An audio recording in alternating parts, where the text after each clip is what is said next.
Le machine learning consiste à laisser la machine générer un code informatique plutôt que ce dernier ne soit écrit par un humain.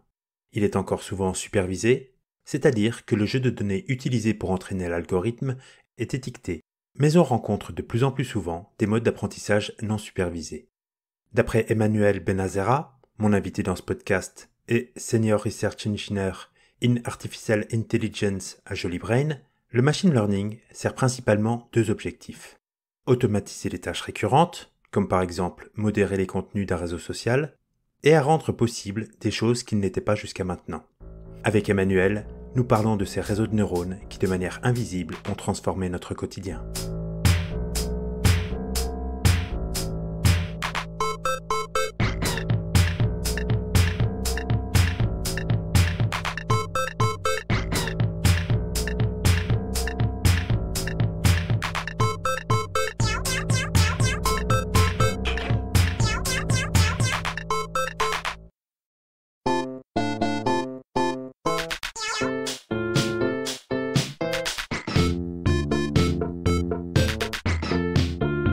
Emmanuel, bonjour, bienvenue.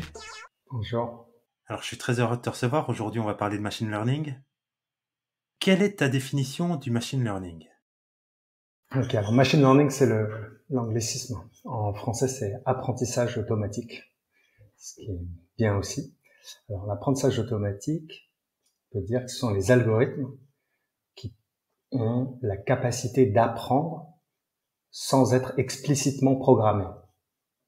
On pourra aller un petit peu plus loin dans les définitions, le regarder par différents prismes. D'accord, donc si j'essaye de me représenter comment ça fonctionne, ou de quoi tu as besoin pour entraîner tes algorithmes. Je dois disposer de données.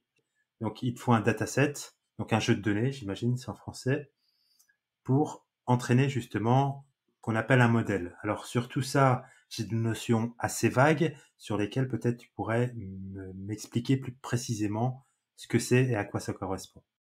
D'accord. Alors, on va regarder le machine learning comme l'écriture automatique de code. C'est-à-dire, au lieu d'écrire un programme informatique avec un langage informatique, le Java, le C, le Python, ce qu'on veut, on va faire apprendre ce modèle par la machine. Alors, qu'est-ce que ça veut dire apprendre? C'est pas magique, mais presque. C'est, on va faire écrire le programme par les données. C'est-à-dire, on donne des données en entrée, on donne des données en sortie, et on demande à la machine de faire la correspondance entre les deux, par l'exemple. Alors c'est ça la programmation par les données, et c'est donc ça le machine learning. Alors effectivement, puisqu'on n'écrit plus le programme à la main, on le remplace par ce qu'on appelle un modèle. C'est comme un programme informatique, mais ça n'est pas écrit dans un langage informatique. On pourra discuter de comment c'est écrit par la machine. Ça n'est pas écrit dans un langage informatique directement. Et on va avoir besoin, pour la programmation par les données, pour obtenir ce modèle, on va avoir besoin de données, effectivement, en entrée et en sortie. Très bien. Est-ce qu'il y a quelque chose de spécifique par rapport aux données que j'ai en entrée? Parce que j'imagine que ça doit pas être n'importe quoi et que si je veux entraîner un modèle, je vais l'entraîner sur un jeu de données qui auront une spécificité.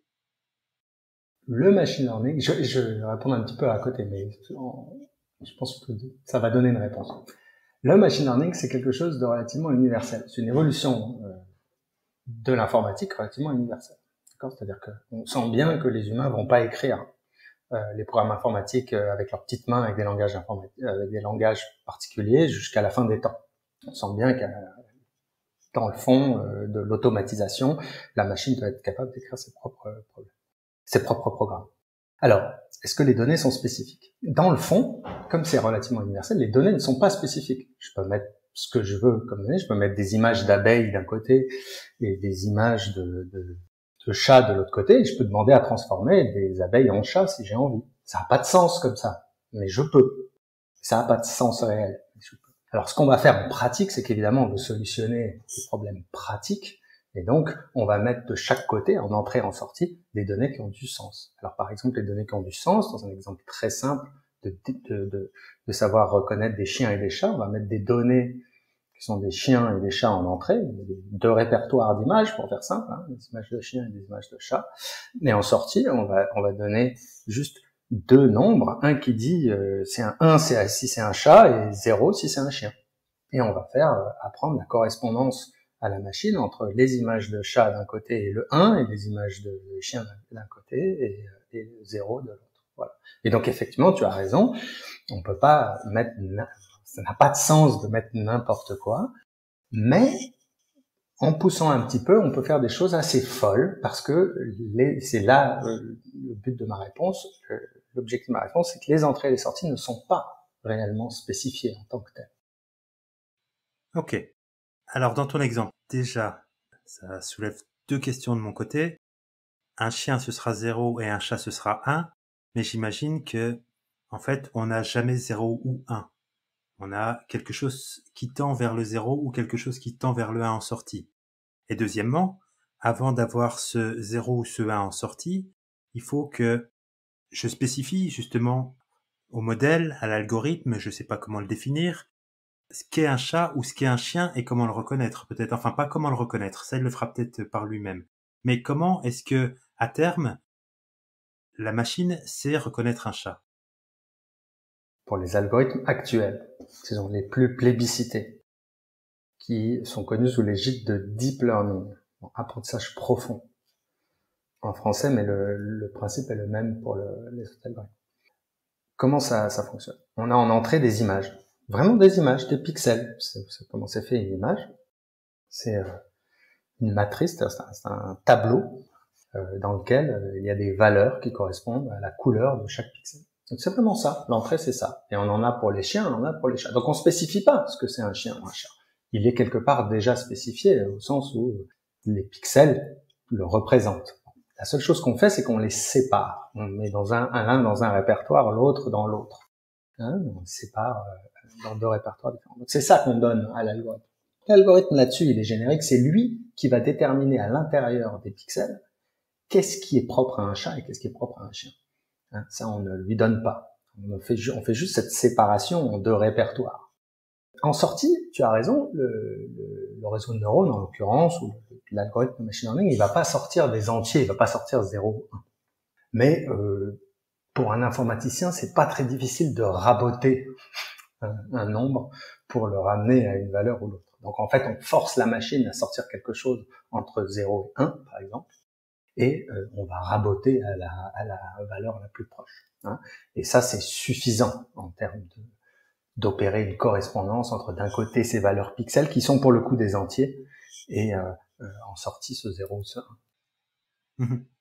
Tu évoques le terme de réseau de neurones et deuxièmement, tu as en entrée, donc, ça c'est pour la partie d'entraînement de ton modèle où tu vas avoir deux dossiers, un avec les chiens, un avec les chats. Une fois que l'entraînement est terminé, j'imagine que tu vas l'utiliser ce modèle. Et là, il s'agira plus d'entraînement. Et donc, avec l'entraînement qu'il a eu, si je lui soumets n'importe quelle photo de chat ou de chien, il est normalement à même de les différencier. C'est ça, c'est ça. Donc ensuite, quand j'ai fini l'apprentissage de mon modèle, avec tout ce que ça implique, ça veut dire j'ai fini l'écriture automatique de mon code de différenciation des chiens et des chats, je prends une image de chien ou de chat, je la passe en entrée et je vais obtenir en sortie un 0 ou un 1, avec très souvent une information, pour ce type de modèle, une information supplémentaire qui est une confiance dans la prédiction qui a été effectuée, c'est-à-dire que en plus du 0 ou du 1, on obtient par exemple c'est 0, donc un chien, avec 95% de confiance. Alors voilà, vers ce terme confiance, ça vaut ce que ça vaut, mais on a en général cette information supplémentaire. La vraie question maintenant qu'on peut se poser, c'est si je prends une image de tracteur, et je passe l'image de tracteur à mon classifieur, à mon détecteur de chiens et de chats, qu'est-ce que j'obtiens? Ben, j'obtiens n'importe quoi. D'accord, puisque mon modèle, mon programme informatique créé automatiquement n'a pas été conçu pour traiter des tracteurs. Il ne connaît que les chiens et les chats, et donc il va chercher les chiens et les chats dans le tracteur et bon gré, mal gré, il va sortir avec un 0 ou un 1 à la fin parce que il faut bien comprendre aussi que dans la formalisation que je vous ai donnée là, dans l'exemple que j'ai donné, il n'a pas moyen de faire autrement. On peut pas dire 2, je ne sais pas, hein, voilà. Mais ce qui est important, et je vais insister là-dessus, c'est que ce type de programmation automatique via machine learning, en général, produit des programmes informatiques ou des modèles qui ne savent pas dire je ne sais pas. D'accord, on peut les entraîner à savoir le dire, mais ça n'est pas si simple que ça. Donc ils savent faire, comme tout programme informatique, que ce que ils ont été, que ce pourquoi ils ont été conçus. Mais j'imagine que dans ces cas-là, l'indice de confiance doit être relativement bas. Alors, tu as raison, l'indice de confiance doit être relativement bas. La différence, d'ailleurs, l'indice de confiance doit être bas sur les deux éléments, c'est-à-dire aussi bien pour l'élément chien et l'élément chat, mais néanmoins, le modèle ne va pas venir avec, en disant qu'il ne sait pas. Il va quand même choisir l'un ou l'autre. Ça va être plus élevé, l'un ou l'autre. En fait, ça va être le degré par lequel le tracteur ressemble le plus à un chien ou un chat, bien que ça n'ait aucun sens. Alors j'imagine que c'est pas le seul cas bordure. Si je lui envoie une photo où il y a un chien et un chat sur la photo. Ouais, très bon exemple, tout à fait. Bah c'est pareil, alors là il va avoir une confiance relativement élevée, mais il va choisir l'un ou l'autre. Alors ça c'est pareil, c'est que alors après on peut modifier le modèle pour qu'il sache faire plus de choses, mais ça complexifier le programme informatique. Mais dans l'esprit, si le modèle ne sait que donner un tag chien ou chat, il va choisir l'un des deux. Donc si le chat il est peut-être plus devant la caméra que le chien, il va peut-être choisir le chat. Hein.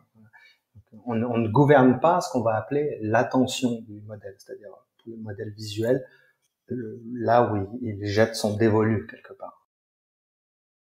Ça me fait penser à un langage typé où, en entrée, il faudrait lui donner un type particulier qui est bien structuré. C'est un chat ou un chien, et pas un chat ou un chien, ni autre chose que ces valeurs-là, pour avoir quelque chose de valable en sortie.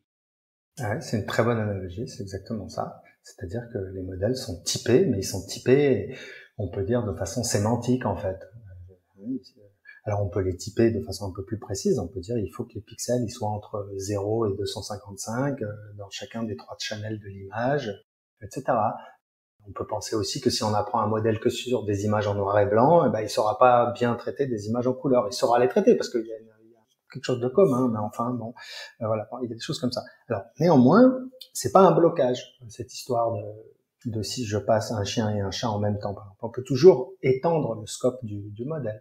Alors il y a des types de modèles, toujours pareil, hein, c'est des types de programmes informatiques réalisés automatiquement qui vont non seulement donner un tag, un 0 ou un 1 en fonction du chien ou du chat, mais qui vont aussi donner les coordonnées de la localisation du chien et du chat.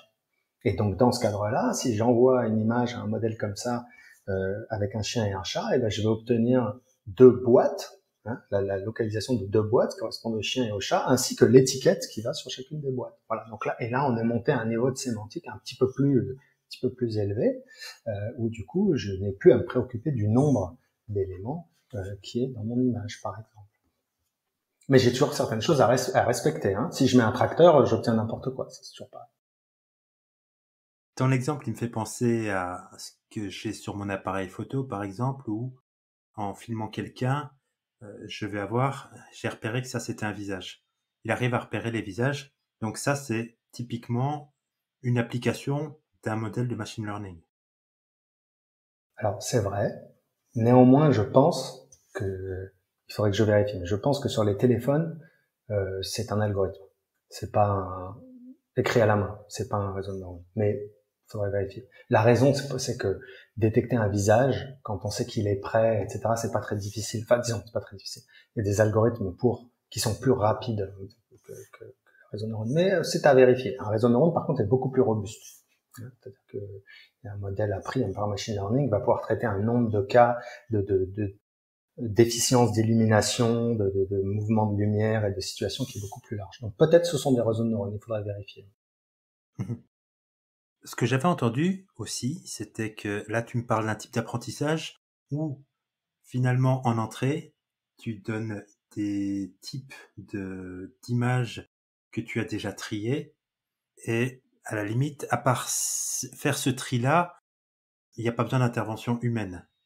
Par contre, moi j'avais entendu parler justement d'entraîner un algorithme à dire on te donne des chiens et des chats en entrée, et puis on va te donner un tag pour te dire c'est un chat ou un chien. Alors c'est à ça que correspond le répertoire, comme tu l'as appelé. C'est-à-dire que c'est juste en fait un label que je place C'est sur ça. ces images pour dire ça c'est un chien et ça c'est un chat. C'est ça, tout à fait. Ok. Alors Et ça a un nom, ça a un nom. Ça s'appelle l'apprentissage supervisé. mhm, C'est parce que il y a supervision via le label, c'est-à-dire qu'on guide, il y a un guide qui est le label, d'accord? Mais il y a d'autres façons d'apprendre. Et sans rentrer dans les détails, juste pour faire sentir la chose. Les humains, on n'apprend pas tout de façon supervisée. Si je montre un bateau à ma fille et je lui dis ça c'est un bateau, bon c'est un peu une façon supervisée. Mais quand elle se casse la figure, qu'elle se relève, qu'elle s'est fait mal, qu'elle a compris qu'il fallait faire ceci ou cela, c'est pas moi qui lui ai dit, elle est un peu supervisée par elle-même. Donc là, on va appeler ça plutôt non supervisé. C'est-à-dire que, donc il y a deux grandes classes d'apprentissage, supervisé et non supervisé. Là, on parle de supervisé. C'est ce qu'il faut faire, mais il faut bien comprendre que ça n'est qu'un morceau. puisque tu l'évoques, les non supervisés, c'est ce qui a, à mon sens, le plus de dérives. J'ai en tête l'intelligence artificielle de Microsoft sur les réseaux sociaux. Mais donc, ça veut dire que là, la machine fait quoi? C'est vraiment un flux de données qui lui arrive et qui est brut C'est ça. et sur lequel elle va avoir des assumptions? Alors, qu'est-ce qu'elle va faire? On peut faire qu'une seule chose quand il n'y a pas de, enfin, dans les grandes lignes. On peut faire qu'une seule chose quand il n'y a pas de guide. On peut comparer les éléments que l'on reçoit les uns avec les autres. Et c'est la même chose pour les humains. Si je suis parmi les premiers humains, je suis un australopithèque, j'ai mon cortex visuel et j'aime bien trier les fleurs. J'aime bien les fleurs. On sait pas pourquoi. Les gens vont m'amener des fleurs. Ils vont m'amener des fleurs. Et moi, je sais pas. Elles ont pas de nom. Elles sont là. Et donc, comment je vais faire? Je vais les associer par ressemblance.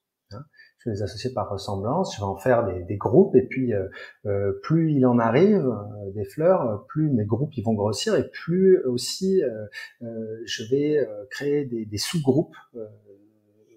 Très fins. Bon, là, on n'a pas d'exemple d'image, mais si en sciences naturelles, Linné, au XVIIIe siècle, si je me trompe pas, c'est ce qu'il a fait. Hein, ce qu'on apprend à l'école, c'est des arbres avec on voit toutes les espèces, comment elles sont triées, etc. Bon, ça, c'est de l'apprentissage non supervisé fait à la main. Voilà. Donc, on comprend bien. On compare le mollusque à un poisson, on dit ok, c'est pas la même chose. Le poisson, il ressemble à ça. Et on fait bon. La machine, elle fait exactement pareil. D'accord. Qu'est-ce qu'elle fait? C'est qu'elle compare les éléments, les observations qu'elle reçoit entre elles, et celles qui sont proches, elle les regroupe, et celles qui sont pas proches, elle les écarte. Voilà. Et elle crée différents groupes. Et donc, elle crée ses propres classes. Elle crée ses propres groupes de chiens et de chats, quelque part. La complexité du monde, et notamment visuelle, fait que il y a de multiples façons d'organiser les éléments. Hein. Et il n'y a pas, il arrive un moment où il n'y a pas une solution qui est meilleure que l'autre. Voilà. Donc Mhm. c'est difficile, c'est une tâche difficile. Ouais. Si on reprend un exemple simple, les chats et les chiens, donc dans cet exemple de non supervisé, j'envoie des chats et des chiens à mon modèle qui apprend de lui-même à faire la distinction entre les deux et finalement me les sort en deux catégories à la fin. Et elles n'auront pas de nom parce que pour lui, il met pas de nom. Mais par contre, il arrivera à terme, normalement, à exactement la même chose que le premier. Plus ou moins, ouais, plus ou moins. C'est-à-dire quand même, alors oui, mais oui, oui. Dans le fond, il va arriver à peu près à la même chose. Néanmoins, comme il a pas de guidage, il va mettre plus de temps, il va demander un petit peu plus de travail et probablement un petit peu plus de données aussi. Enfin bon, tout ça, il n'y a pas de loi, disons, là-dessus. Mais aujourd'hui, le machine learning est dominé par la puissance des techniques issues du supervisé. D'accord? Le non supervisé est en train de grandir et va arriver à surpasser le supervisé. Hein, c'est le but recherché aujourd'hui en recherche. Mais le supervisé est toujours un petit cran au-dessus. Et qu'est-ce qui explique ça? C'est des problèmes de puissance de calcul? Non, non, c'est le guidage. Hein. À partir du moment où on guide, c'est beaucoup plus simple d'aller dans la direction de référence pour détacher, pas pour écrire le programme automatiquement. Hein. Plus on a une spec, on peut le voir comme ça, plus on a une spécification détaillée, plus le programme va s'écrire vite et bien, quoi. On peut le voir comme ça. D'accord. Par contre, plus on supervise et plus potentiellement on peut introduire de biais. Les biais. Alors c'est bon. Les biais sont présents dans les deux. Mais effectivement, alors on peut introduire des biais avec des labels, bien sûr, bien sûr. Le biais, le biais c'est un décalage entre une réalité ou en tout cas une réalité mesurée et la réalité telle qu'elle est. Bon. Le biais, il est présent dans les données principalement. Cela étant dit, il peut être renforcé par les algorithmes. Voilà. Alors pour donner un exemple de biais, vous les connaissez. Hein. J'apprends à reconnaître les visages. J'ai récupéré des visages sur Internet. J'ai plus de visages de personnes à la peau plutôt blanche que de visages à la peau plus foncée. Et donc mon algorithme, il marche mieux. Mon programme informatique final est appris automatiquement. Il marche mieux sur des visages au teint clair que au teint foncé. Une erreur que ne ferait jamais aucun humain. Donc on voit bien là la difficulté de traiter avec ces systèmes. Mais c'est pareil en non supervisé. Si je récolte en masse, c'est même presque pire, parce que je récolte en masse de la donnée non labellisée, et donc Internet étant utilisé peut-être plus, en tout cas en termes de volume de données, dans des pays plus riches que d'autres, etc., qui correspondent à des zones de la planète, etc., on a des biais tout de suite. Donc tu veux dire que le biais en fait est introduit non pas au niveau du modèle, mais il est introduit déjà par le jeu de données qu'on lui donne. Absolument. Ouais, fondamentalement, le premier grosse source de biais, c'est le dataset. Le deuxième, c'est que l'algorithme, lui, il y va sans se poser de questions, hein, évidemment. C'est une machine, donc il va pas améliorer la chose, quoi. Clairement. Alors, ce réseau de neurones dont tu nous as parlé, c'est quelque chose d'un peu obscur pour moi. À quoi ça correspond? Comment je peux me le représenter? Pour ceux qui ont un petit, ne serait-ce que même un petit savoir-faire en algèbre et en mathématiques linéaires, voilà, ça ne demande pas un gros investissement. Enfin, c'est quelque chose qu'on apprend assez rapidement, peut-être première année de fac, peut-être fin de lycée. Ça correspond à des produits matriciels. D'accord, c'est juste des matrices qui se multiplient à des vecteurs. Alors ça va. Il y a d'autres personnes, ça va pas aider. Donc l'autre façon de voir, c'est comme un programme informatique très peu spécifié, c'est-à-dire des fonctions. C'est des fonctions qui sont partiellement spécifiées, c'est-à-dire que on connaît le type d'entrée, mais les entrées c'est des trucs très larges, c'est des tableaux par exemple, donc on peut mettre ce qu'on veut dedans. Les sorties c'est aussi des tableaux, donc on peut mettre ce qu'on veut dedans. Et à l'intérieur, ça fait des opérations qui sont spécifiées, mais dont les valeurs, donc un grand nombre de valeurs qu'on appelle les paramètres du modèle, alors c'est en millions, hein, c'est en dizaines de millions, sont pas spécifiés. Ça, vous avez plein de variables qui sont pas spécifiées, c'est-à-dire que la valeur n'est pas donnée. Et donc, ce que va faire la machine, c'est qu'elle va remplir la valeur de ces variables, de ces millions de variables, dans le programme informatique. Voilà. Ça, c'est une façon de se le représenter. Donc, c'est du code très partiellement spécifié, et la machine vient le remplir. Voilà. Mais elle vient pas le remplir avec du code comme on l'écrit nous, quoi. Elle vient le remplir avec des chiffres, des nombres qui s'additionnent, qui se multiplient, etc. Alors moi, la vision que j'en avais quand on m'en parle, c'était plutôt un peu comme une sorte de table de mixage. Je ne sais pas si je vais te choquer en disant ça, sur lesquelles donc on pouvait bouger un peu les boutons et voir le son qu'on avait en sortie et se dire là il est meilleur et là il est moins bon. Tout à fait. C'est une table de mixage, mais je peux vous dire que la table de mixage de Dr. Dre à côté, elle est toute petite, quoi. Hein. Donc c'est une table de mixage avec 30 millions de petits boutons, quoi. 30 millions. Quoi. Et donc moi quand j'en ai entendu parler aussi, on apprend justement à régler ce réseau de neurones, mais comme je te l'entends dire, j'ai l'impression que aujourd'hui, on n'attend plus que ce soit la machine qui le règle. Ah, c'est réglé par la machine, absolument. C'est pas réglé. C'est impossible à régler par un humain. Impossible. 30 millions de paramètres, c'est pas possible. Le nombre de combinaisons est complètement disproportionné. Ouais. Donc, j'ai une table de mixage au milieu, j'ai un son en entrée, j'ai un son en sortie, et en fonction de comment les gens réagissent par rapport au son, je sais si je l'ai bien réglé ou pas. Alors, c'est ça, par exemple. Alors, par contre, ce que fait l'humain, c'est que la table de mixage, sa taille, sa structure. Alors, on parlait de, c'est un programme informatique avec des fonctions où l'intérieur est pas spécifié. Mais on peut dire que l'enchaînement de fonctions, il est ce qu'on appelle l'architecture du réseau de neurones. Il est spécifié par, en pratique, il est spécifié par un humain. Pour des considérations très simples, hein. Il faut que ça rentre dans la mémoire. Il faut que ça tourne, par exemple, en moins de 100 millisecondes, etc.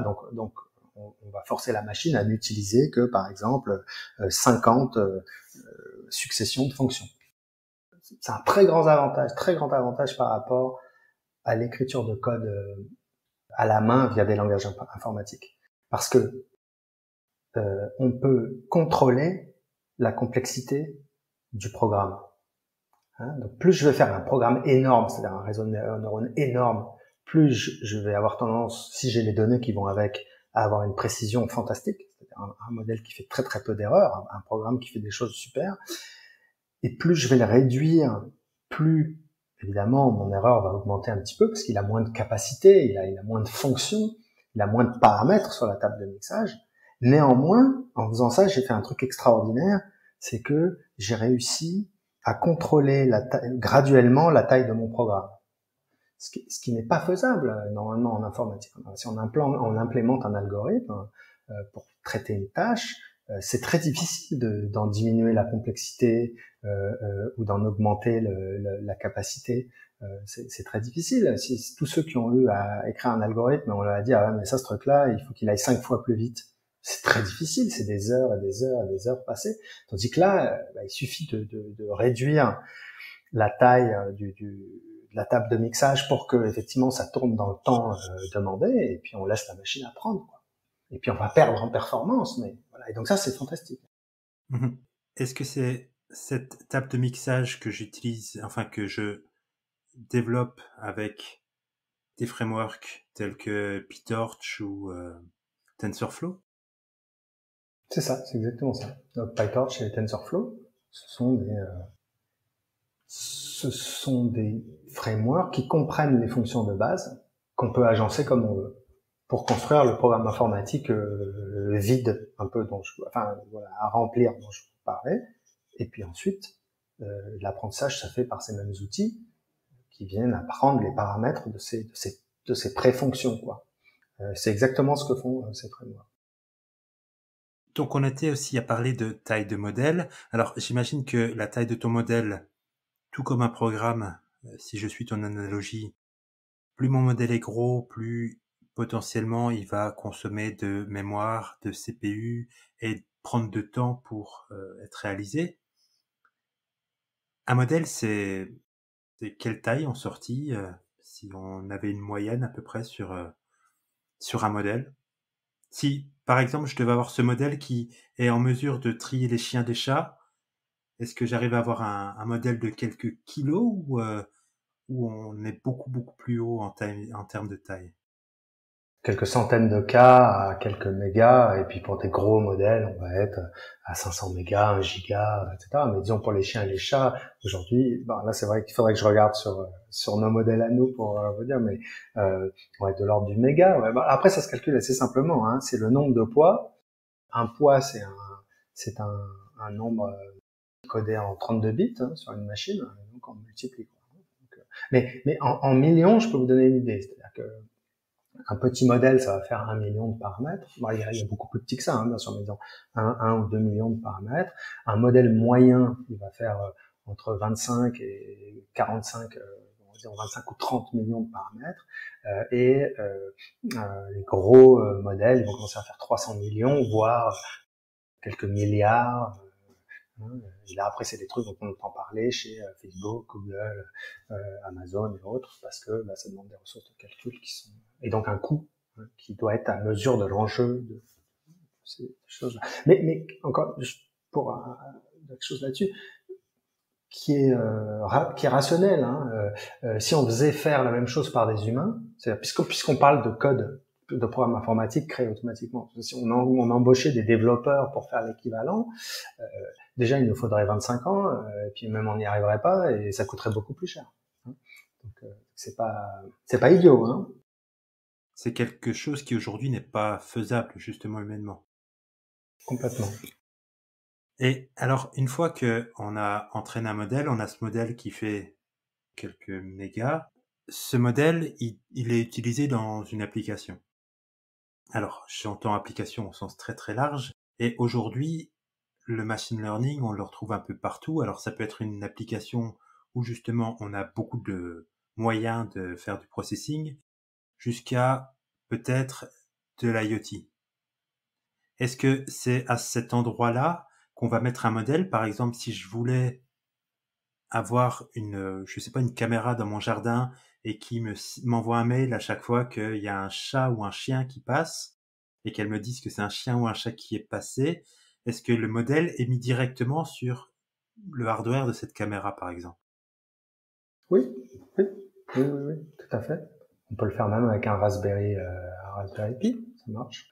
Ça va pas être très rapide, t'as peut-être 2-3 frames par seconde, mais ça va fonctionner. Pour détecter s'il y a un chat ou pas, à moins que le chat il passe devant la caméra en 300 millisecondes, ça va suffire. Alors, il y a une raison pourquoi on voit les réseaux de neurones au plus proche des senseurs et pourquoi ça va être la tendance de toute façon. C'est que l'avancée est récente, ça les 10 dernières années du machine learning, donc l'apprentissage profond, deep learning, c'est principalement le fait que ça a débloqué la capacité de traiter des données brutes. C'est-à-dire, on traite les pixels tels qu'ils sortent du senseur de la caméra. On traite l'audio tel qu'il sort du micro. Il n'y a pas de pré-processing, il n'y a pas de... Bon, voilà, l'algorithme travaille directement à partir des données brutes. Donc, ça fait sens de mettre l'algorithme au plus proche du senseur, puisqu'on veut pas déplacer les données du senseur. C'est des données dense. Aujourd'hui, si on est capable de filmer à 60 fps en 4K, ça fait des gros volumes de données à transférer. On veut pas faire ça, surtout si c'est juste pour savoir s'il y a un chien ou un chat. On veut juste renvoyer un bit, 0 s'il y a un chien, 1 s'il y a un chat, peut-être 2 s'il y a rien. Et donc, on veut le faire tourner au plus proche du senseur. Et donc là, ça veut dire que ces données-là sont même pas traitées dans le edge, c'est directement dans le device. Mais tu as mentionné un Raspberry Pi, est-ce qu'on pourrait s'imaginer même encore plus petit et être vraiment dans l'embarqué? Oui. Alors, il y a un domaine du machine learning aujourd'hui qui s'appelle TinyML. Il y a un très bon livre que je vous recommande, qui est à trouver. Bon, je pourrais vous donner les références. Alors, donc TinyML, c'est pour faire du machine learning sur les microcontrôleurs. Cela étant dit, je suis obligé de les mettre un warning. C'est que le machine learning n'a pas bien fonctionné entre les années 80 et jusqu'à peu près 2010. C'est pas que ça fonctionnait pas, c'est disons, il était encore bloqué. Il était bloqué par deux choses. Le manque de données, mais on le savait pas. Le manque de données et le non-accès au calcul nécessaire. D'accord ? Dont aujourd'hui on dispose en masse, grâce notamment à tous les gens qui jouent aux jeux vidéo, qui ont fait baisser le prix des GPU. Donc dans toute cette période de temps, le bloqueur c'est ça, manque de données, manque de calcul. Donc quand on se replace aujourd'hui en 2021 dans l'optique du machine learning sur les microcontrôleurs, on se ramène à ce qu'on a appelé l'hiver de l'IA. C'est intéressant, il faut y aller, mais c'est quand même un sacerdoce, quoi. Il faut pas se leurrer. Là où la zone dans laquelle ça fonctionne bien, c'est une zone, voilà, qui commence un petit peu avec le Raspberry Pi, quoi. Un peu au-dessous, je sais pas, disons, dans les grandes lignes. D'accord. Là, on parle bien d'utiliser un modèle et pas de l'entraîner. Absolument, absolument. Mais les deux sont liés, parce que si j'ai pas de mémoire sur mon microcontrôleur, si j'ai très peu de mémoire, j'ai quelques cas de mémoire, Donc mon modèle, il doit faire quelques cas. Donc quand je l'ai appris, sa capacité d'apprentissage, c'est celle c'est celle d'une mouche. Bon, donc j'ai appris à détecter des chiens et des chats avec le cerveau d'une mouche. Bon, super, mais c'est pas sûr que ça marche. Donc il y a vraiment une relation intrinsèque entre taille du modèle et capacité d'apprentissage. Et elle existe aussi chez les humains. Hein. Dans l'évolution, alors elle est pas unilatérale, mais disons globalement, un grossissement du cerveau va avec de meilleures capacités. Alors c'est pas complètement vrai. Je crois que des humains un petit peu antérieurs à nous avaient un cerveau plus grand, mais pas constitué pareil. Mais disons, voilà, hein, si mon modèle il fait 50K, il va pas être aussi bon qu'un modèle qui fait 1 méga.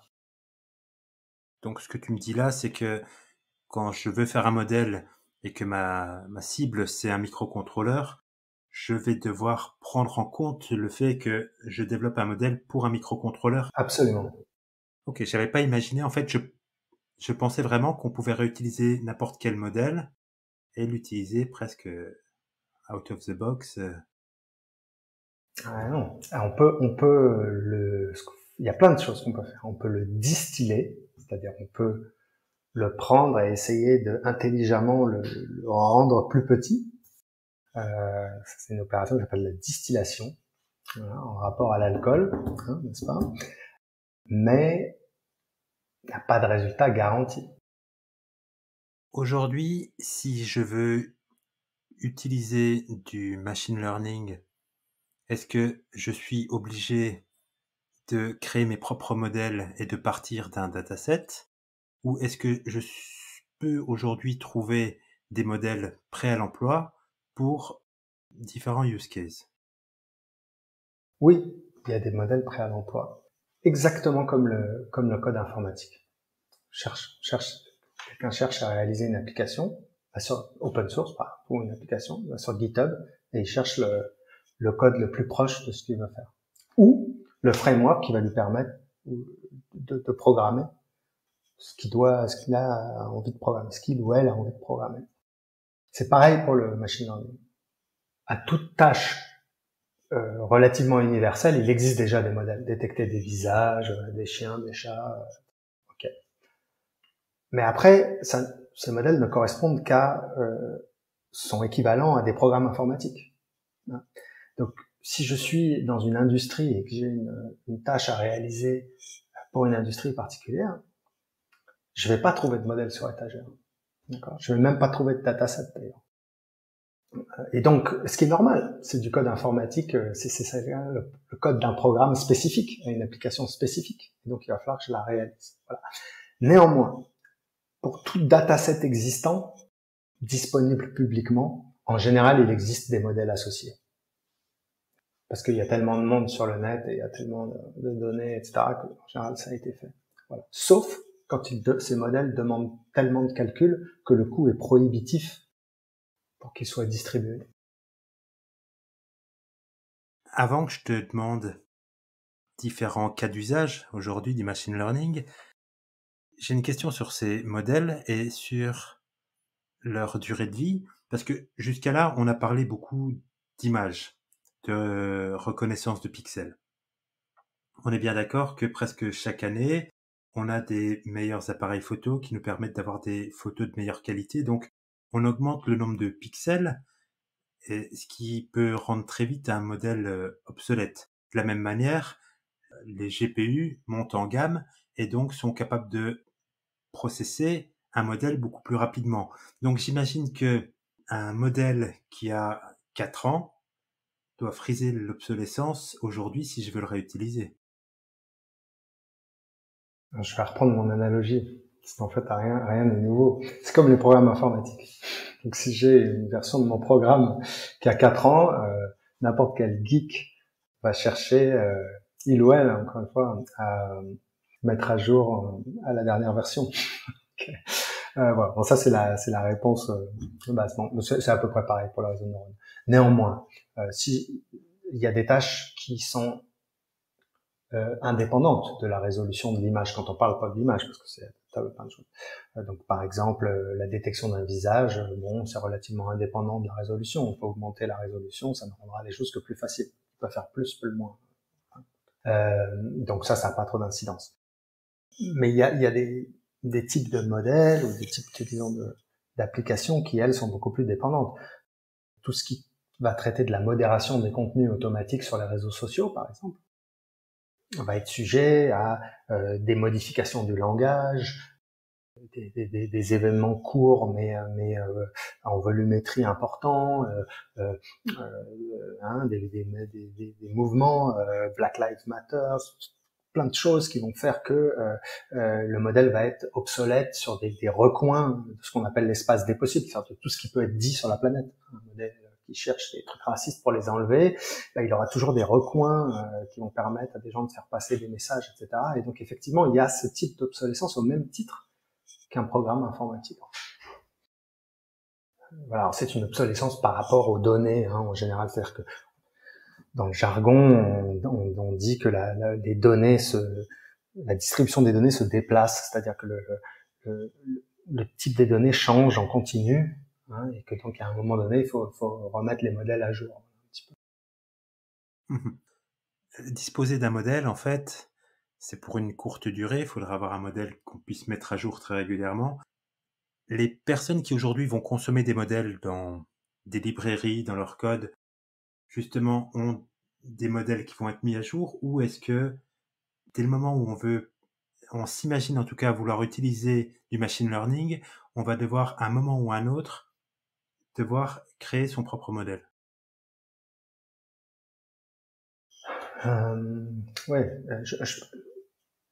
ma réponse c'est pour tous ceux et celles qui ont moins de 50 ans, il faut apprendre à faire ses propres modèles. Ce n'est que la façon de programmer automatiquement, c'est-à-dire que le programmeur se décale, se met un petit peu en retrait du langage de programmation et se sert de la machine pour créer ses propres programmes. Donc oui, il faut apprendre à faire ses propres modèles. C'est encore une science, une technicité un peu jeune. Bon, en science, disons, en application, c'est encore un peu jeune. Donc, il y a un peu de temps, et voilà. Mais globalement, oui, c'est l'évolution naturelle. On va pas tous continuer à coder dans ces langages de programmation autant qu'on puisse les aimer. On sent bien que c'est très limité ce qu'on peut faire. Ça paraît dément ce qu'on peut faire, mais c'est pas si dément que ça. Quand on voit ce que la machine arrive à faire en apprenant à partir d'images ou de textes, on se rend bien compte qu'on n'est pas très bon à programmer la machine. Donc il faut absolument apprendre à faire ses propres modèles. Oui, on n'est pas très bon, en tout cas dans certains niveaux du code.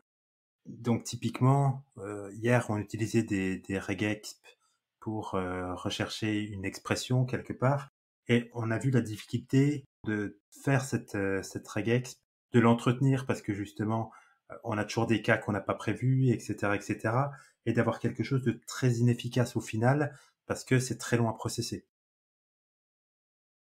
Alors aujourd'hui, justement, le ML, c'est un peu buzzword, et c'est utilisé, j'ai l'impression, dans pas mal de choses. On en parle beaucoup autour de l'imagerie, notamment, et autour peut-être des voitures autonomes.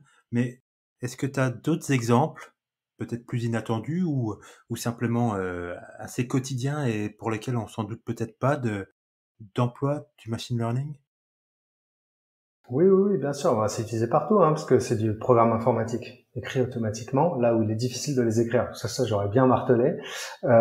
Donc, en gros, le texte, énormément utilisé pour le texte. Quasiment tous les moteurs de recherche aujourd'hui que vous utilisez, Google, Bing, tout ça, derrière c'est du machine learning. Votre requête est processée par un réseau de neurones, le contenu du web est traité par des réseaux de neurones, le tout est mis ensemble pour vous donner une réponse, et vos clics ensuite sont processés par des réseaux de neurones, la pub qui s'affiche est décidée par un réseau de neurones, votre clic sur la pub est pris par un réseau de neurones, et la vidéo sur YouTube qui est recommandée à suivre est elle aussi produite par un réseau de neurones, ou approchant, d'accord? La page de Netflix et la couverture que je vous ai montrée pour chacun des films diffèrent pour vous ou pour moi. C'est une image qui est prise dans le film, par exemple, ou c'est une des différentes jaquettes, etc. L'ordre, tout ça, c'est produit par de l'ordre de 150 modèles de machine learning. Donc, le futur et le présent, c'est quoi? Ce sont des applications construites par des équipes de programmeurs et de programmeuses et d'ingénieurs qui agencent du code, on va dire, traditionnel avec des modèles et qui mettent ça de façon rationnelle ensemble pour créer des applications qui n'étaient pas possibles de faire avant. Alors pourquoi c'était pas possible? Si on prend la première page de Netflix, parce que il faudrait que le code il marche pour les millions d'abonnés. Ah mais lui ce qu'il aime c'est ça, alors il faut que je rajoute if quelque chose quelque part, c'est pas possible. Donc c'est traité par la zone euro. Donc voilà certains exemples. Dans les trucs plus inattendus pour les ingénieurs un peu plus bas niveau, il y a des papiers sérieux depuis plusieurs années, notamment chez Google, d'utilisation du machine learning au sein même des compilateurs. D'accord? Parce que dans les compilateurs, en fait, quand vous compilez du code, il y a plein d'heuristiques, c'est-à-dire il y a plein de choses qui sont faites au doigt mouillé. Hein. Ah, on va passer par là, on va brancher le code, on va le passer là, on va faire telle instruction, etc. Bon. Et en fait, on peut le faire avec du machine learning. Ce qui est normal, hein, ça correspond à faire un bout de code plus efficace à un endroit. Donc c'est vraiment partout où il y a du code, il va y avoir du machine learning. Enfin, c'est-à-dire du machine learning, des bouts de code générés automatiquement via du machine learning. C'est assez impressionnant. Donc ça veut dire que si Netflix n'était fait que pour moi, ça aurait été simple de faire un code pour moi, et encore, il y aurait quand même eu pas mal de boucles et de conditions.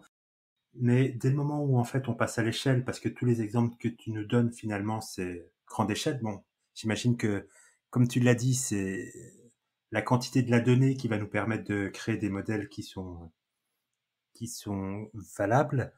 Donc ça veut dire qu'aujourd'hui tout ce qui est fait à grande échelle va passer de près ou de loin dans la moulette machine learning. C'est déjà le cas. Donc regardez, c'est très simple. Enfin c'est très simple. Oui, c'est déjà le cas. Par exemple, si vous êtes connecté à Google et vous faites une recherche à partir d'une machine Linux dans un quartier UP d'une grande ville française, pour le modèle de machine learning derrière, vous êtes un ingénieur, globalement. Sinon, vous seriez sur Mac. Et du coup, toutes les pubs, même les prix des choses qui vont vous être affichées sont modulo votre localisation, votre navigateur et votre profession estimée. Voilà, donc tout y passe. Et ça pose plein de questions, mais tout y passe. Alors, ça c'est pour la donnée en masse. Alors, il y a des expériences à faire qui sont rigolotes. Je vous engage à essayer. Vous prenez Netflix. Alors, c'est pas déterministe ce que je vous dis, c'est à jouer quoi. Vous prenez Netflix, vous ouvrez un nouveau compte de zéro. C'est-à-dire, il y a pas de. Moi, je l'ai fait. J'ai ouvert un compte pour mon père. Ok, je ouvre un compte pour mon père. Ce que ça va vous recommander, globalement, hein. Alors, moi je suis pas chez Netflix, hein. Bon, j'ai discuté pas mal avec eux, mais je suis pas chez Netflix. Globalement, ça va vous recommander la moyenne en France pour votre localisation, le navigateur, etc. Alors, ça m'a fait marrer parce que quand j'ai ouvert le truc pour mon père, ça a recommandé que des mangas, quoi. Moi, je regarde pas trop, donc ça venait pas de moi, quoi. C'est que des mangas, enfin, une grande partie truc, bon. Et donc j'ai été obligé, donc ce que j'ai fait, c'est que je lui ai, démarrer le compte. Je suis allé cliquer sur des trucs que je sais qu'il aime pour pouvoir démarrer l'algorithme. Alors, il y a un deuxième moyen de vous en rendre compte, ça je vous le donne. Parce que tout ce qui est comme tout est basé maintenant sur le machine learning, ça peut se voir. Alors, si vous créez un nouveau compte Tinder, par exemple, ou autre, hein, truc de rencontre ou approcher, et vous servez pas de l'application, faites-le exprès, vous servez pas de l'application, ou très peu, et ben vous allez recevoir des messages permanents en vous disant your profile is on fire, c'est super, tu cartonnes, truc, vas-y clique, continue à cliquer, ça. Pourquoi? Parce que l'algorithme il n'a pas de données, donc il peut pas faire de prédiction. Et donc le premier intérêt de toute cette startup, etc., c'est en franglais c'est seeder, to seed, donc c'est de donner la donnée de démarrage pour pouvoir initier l'algorithme et qu'il puisse accrocher en quelque sorte et commencer à vous rattacher aux autres. On parlait du non supervisé, alors rattacher aux autres pour pouvoir commencer à vous prédire des choses. Sinon, il prédit la moyenne, donc il vous donne ce que tout le monde regarde, quoi. Voilà un peu. Et ça se voit hein, quand vous faites du machine learning et vous interagissez dans la société d'aujourd'hui, ça se voit, quoi. D'accord, ce qui est d'un certain point de vue un peu inquiétant, parce que là où hier, en fait, ma navigation sur Internet on pouvait pas me connaître parce que justement faire la programme qui aurait permis de savoir mes goûts, savoir où j'avais cliqué, à quel moment exactement, comment je réagis à une pub, en combien de temps j'y réagis, et toutes des choses que j'arrive même pas à me représenter, qui peuvent, elles, entrer, comme tu l'as dit, dans un modèle qui fait plusieurs milliards de neurones. Ça veut dire que aujourd'hui, surfer sur Internet, c'est envoyer énormément de données qui vont être analysées pour me connaître exactement. Voilà, alors bon, il faut pas avoir peur du monde présent, hein. Ce sont des innovations qui sont relativement intéressantes. Le futur de la relation homme-machine, c'est pas de taper sur un clavier en écrivant des if et des zen. C'est ce que ma génération elle a apprécié, mais c'est pas le futur, hein. Le futur, c'est on va parler très probablement. Moi, je pense qu'on va parler à la machine, etc. Bon, donc, qui dit interagir, qui dit parler, disait bon, on va laisser passer des données. Bon, ensuite, sur les données sur Internet, donc, déjà il y a des moyens de se protéger. Bon, ça c'est bien.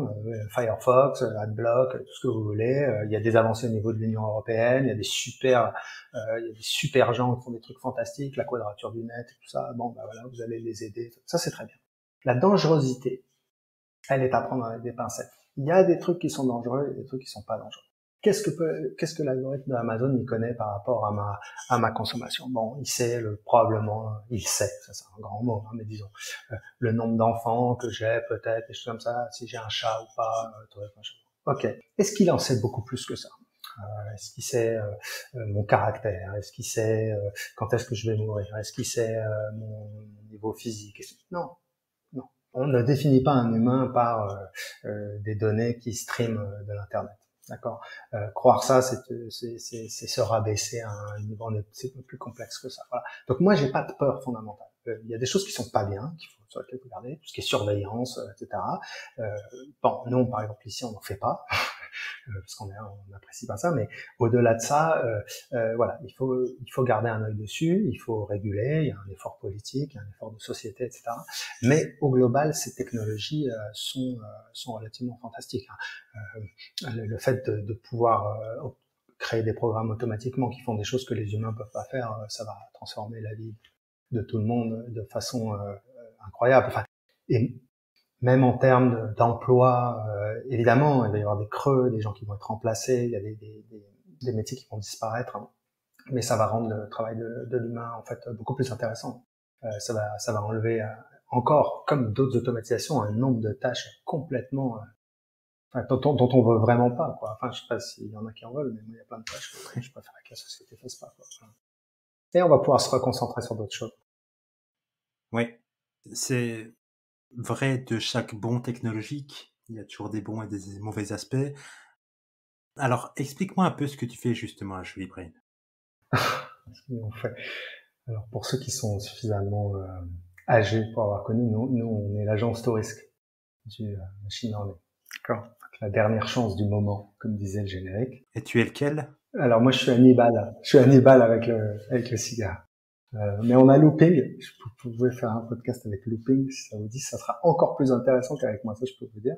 Et donc, nous, on est là pour traiter en fait les problèmes qui n'ont pas de solution aujourd'hui. D'accord. C'est-à-dire que en fait, le machine learning, ça sert à deux choses. Ça sert à automatiser des tâches qui sont réalisées de façon récurrente par les humains, donc par exemple la modération de contenu, hein, enlever les propos racistes, etc. Vous avez plein de gens qui le font encore, mais bon, globalement, il y a une grande partie qui est prise par des machines, et ça va avec la croissance des réseaux sociaux, des échanges entre humains. Les échanges entre humains, c'est génial, et en gros, il faut polisser un petit peu tout ça, polisser au sens avec deux S, hein, pas avec la police, et ça va être fait par la machine. Donc voilà, ça c'est automatiser des tâches pénibles qui sont faites par les humains, passer à l'échelle. Bon, ça c'est une classe de choses. Il y a une deuxième classe de problèmes qui sont débloqués par le machine learning, qui sont ceux que nous on traite, qui sont les choses qui étaient impossibles à faire avant. Il y en a plein. Bon, on peut passer les détails, c'est des trucs très industriels en général, mais vous pouvez faire voler des avions ensemble comme des canards pour qu'ils consomment moins de carburant. Vous pouvez détecter l'usure des fils caténaires sur les lignes de train. Vous pouvez transformer en réalité augmentée des objets en un autre de façon quasiment invisible à l'œil nu, c'est-à-dire que l'œil peut même plus faire la différence. Voilà, vous pouvez faire plein de choses comme ça qui étaient des choses qui n'étaient même pas faites par des humains avant, hein, des déblocages. Et comme voilà, bon. La voiture autonome, c'est un peu entre les deux, par exemple. Hein, les humains ils conduisent et on essaie de leur faire faire par la machine. Hein, donc c'est un peu entre les deux. Mais il y a des choses qui étaient juste impossibles à faire avant. Le Go, hein, il n'y a jamais personne qui a réussi à faire un algo qui battait tous les humains au Go. Ben, maintenant, vous avez un système qui bat tous les joueurs du monde jusqu'à la fin des temps et tous les joueurs d'échecs aussi jusqu'à la fin des temps. Et comment ça se passe? Alors, je viens te voir avec un projet de quelque chose qui n'existe pas, parce que ce que tu me dis là, c'est comment je pourrais savoir que, par exemple, faire voler des avions l'un à côté de l'autre en vol de canard. Bon, d'accord, en dynamique, tu pourras toujours me dire que j'aurais pu le prévoir, mais en fait, ce sont les gens du métier. Ouais, excuse-moi, quelque chose en fait qui n'existait pas, un usage qui n'existait pas. Il faut déjà avoir cette idée de se dire que la manière dont on fonctionne aujourd'hui ne va pas. Et par exemple, dans ce qui m'entoure, en fait, tout me paraît normal et j'ai pas forcément d'idée de me dire la façon dont c'est fait là, c'est pas optimal. C'est-à-dire tout le monde n'est pas ingénieur peut-être non plus.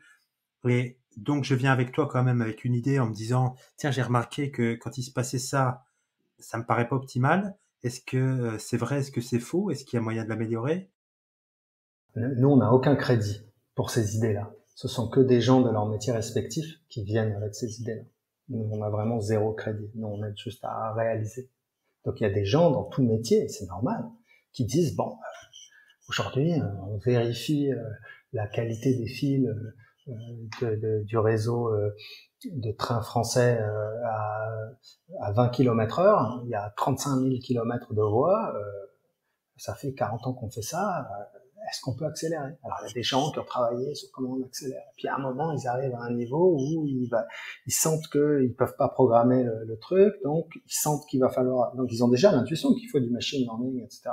Et donc, ils vont venir, par exemple, nous voir. Mais donc, nous, on n'a pas vraiment de crédit sur ces vues-là. Il arrive que dans la conversation, le projet change un petit peu. Ça, c'est une des caractéristiques inhérentes du machine learning. Alors très souvent, l'interlocuteur va être ce qu'on appelle un data scientist. Alors ça, data scientist, c'est intéressant. C'est un nouveau poste qui va pas durer très longtemps parce que c'est un statisticien relativement moyen et qui est un programmeur relativement moyen aussi. Mais il est nécessaire. Cette personne est nécessaire pour faire le lien entre les deux. Alors c'est pas du tout négatif ce que je dis. C'est juste qu'il y a des postes comme ça qui sont temporaires. On va maintenant vers machine learning ingénieur, machine learning engineer, machine learning Ops, MLOps, hein, qui sont des un peu plus différenciés. Mais le machine learning, comme l'écriture de programmes informatiques traditionnels, ça va de pair avec les gens du métier auquel c'est destiné. Il faut comprendre ce que les gens du métier font pour pouvoir leur être d'une véritable utilité. Et ça prend pas mal de temps. Il faut aller comprendre le métier, comprendre les données, etc. C'est quelque chose d'éminemment humain, mais vraiment éminemment. C'est-à-dire, il faut aller les voir, là où ils travaillent, les équipements, pourquoi c'est bruité, pourquoi c'est difficile d'avoir des données, etc. Quand on n'y va pas, on se rend pas compte. Hein. Donc ça c'est vraiment un élément très important qui est sous-estimé. C'est pas l'automatisation et l'apprentissage des modèles, il marche, mais la spécification, la formalisation, le mettre au bon endroit, comprendre les contraintes, ça se fait en discutant avec des gens d'un autre métier. Et c'est ça qui est chouette. Emmanuel, merci beaucoup. En tout cas, c'était super intéressant. Avec plaisir. Merci à toi. Retrouvez Emmanuel sur Twitter @pilouche et Jolibrain sur jolibrain.com.